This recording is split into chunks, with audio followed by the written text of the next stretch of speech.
కరీంనగర్ జిల్లా కలెక్టరేట్ ఎదుట వామపక్షాలు ఆందోళనకు దిగాయి. సింగరేణిని ప్రైవేటు పరం చేయొద్దంటూ నినాదాలు చేశారు. ప్రైవేట్ రంగ సంస్థలకు మోదీ ఊడిగం చేస్తున్నారన్నారు సిపిఐ జాతీయ కార్యవర్గ సభ్యులు చాడ వెంకటరెడ్డి. మోదీ మాటలన్నీ అబద్ధాలే అని ప్రభుత్వ రంగ సంస్థలను నిర్వీర్యం చేయడమే ప్రధాని లక్ష్యమన్నారు. బొగ్గుగనుల వేలం వెంటనే ఆపాలని డిమాండ్ చేశారు. సింగరేణిని కాపాడే బాధ్యత కేంద్ర మంత్రి కిషన్ రెడ్డిదే అంటున్న చాడ వెంకటరెడ్డితో మా ప్రతినిధి వేణుగోపాల్ ఫేస్ టు ఫేస్. బ్లాక్లను వేలం ఆప్ చేయాలంటూ ఇప్పటికే సింగరేణికి సంబంధించినటువంటి ఎన్నో కార్మికులు పోరాటం చేస్తున్నాయి. ప్రస్తుతం అయితే కరీంనగర్ సంబంధించి చూసుకుంటే కలెక్టరేట్ ముందు వామపక్షాలు పెద్ద ఎత్తున ధర్నా చేపట్టాయి. ప్రస్తుతం అయితే మనకి చాడా వెంకరెడ్డి గారు ఉన్నారు, వారిని అడిగి మరిన్ని విషయాలు తెలుసుకుందాం. సార్ చెప్పండి, అంటే ఈ సింగరేణికి సంబంధించి చూసుకుంటే మొదటి నుంచి కూడా కేంద్ర ప్రభుత్వం సింగరేణిపై సవతితల్లి ప్రేమ చూపించడం ఒకైతే బొగ్గు గనులు అమ్మాలి, ఈ శ్రావణపల్లి కావచ్చు, ఇట్లాంటివన్నీ కూడా చేస్తుంది. మొన్న రామగుండం ప్రధానమంత్రి నరేంద్ర మోడీ వచ్చినప్పుడు 51% మీకే ఉంది, 49 మాకు, మేము అమ్మే ప్రసక్తే లేదని చెప్పింది. కానీ ఇప్పుడు మళ్ళీ అమ్మే ప్రక్రియ కొనసాగుతున్నట్లు కనిపిస్తుంది. దీనిపై మనం ఏం చేయాలి అంటే ఇప్పుడు మోడీ మాట్లాడేదన్నీ కూడా అబద్ధాలే.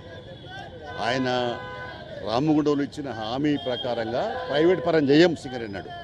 మరి ఇప్పుడు వేలం పాట ఎందుకు వాడతాడు సవనపల్లిది అంటే ఏమన్నట్టు అంటే ఇప్పుడు మీదికుంటే మీదే ఉంటుంది, నడుకుంటే కిందికి ఉంటుంది, నడుకుంటే తప్పించుకుపోయినట్టు. అంటే దీన్ని వేలం పాట వాడి దీన్ని నిర్వీర్యం చేయడం, సింగరేణిని చంపేయడం అనమాట. నరేంద్ర మోడీ ఆలోచన విధానం ఏంటంటే మొత్తం ప్రభుత్వ రంగం ధ్వంసం చేయడం.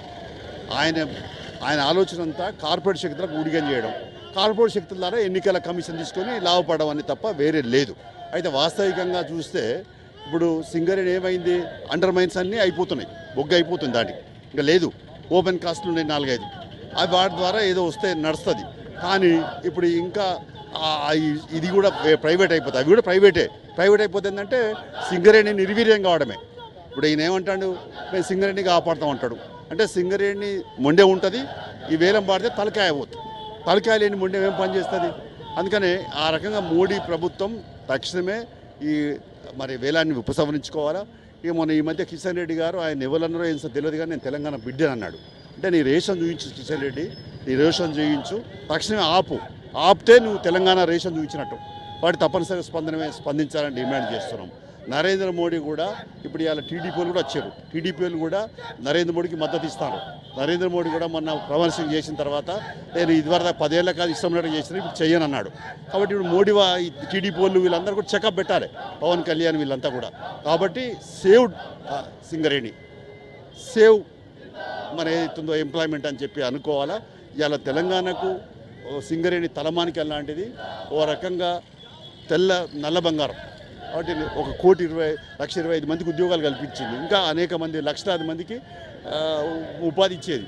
కాబట్టి దాన్ని కాపాడాలి. దాని కొరకు అవసరం పత్రంలో కాంగ్రెస్ ప్రభుత్వం కూడా ఏదో మేము టెండర్లు పాడుకుంటాం, పాల్గొనం మీద ఆడితే కాదు. ఈ తెలంగాణ కాంగ్రెస్ ప్రభుత్వం కూడా, కొత్తగా వచ్చిన ప్రభుత్వం కూడా సీరియస్గా తీసుకోవాలి, స్పందించాలి, ఒత్తిడి పెంచాలి, ఆల్ పార్టీ మీటింగ్ ఇవ్వాలి, అవసరం ఉంటే ఢిల్లీ దాకా ఆల్ పార్టీ తీసుకెళ్లాలి, ఒత్తిడి పెంచాలని డిమాండ్ చేస్తాం.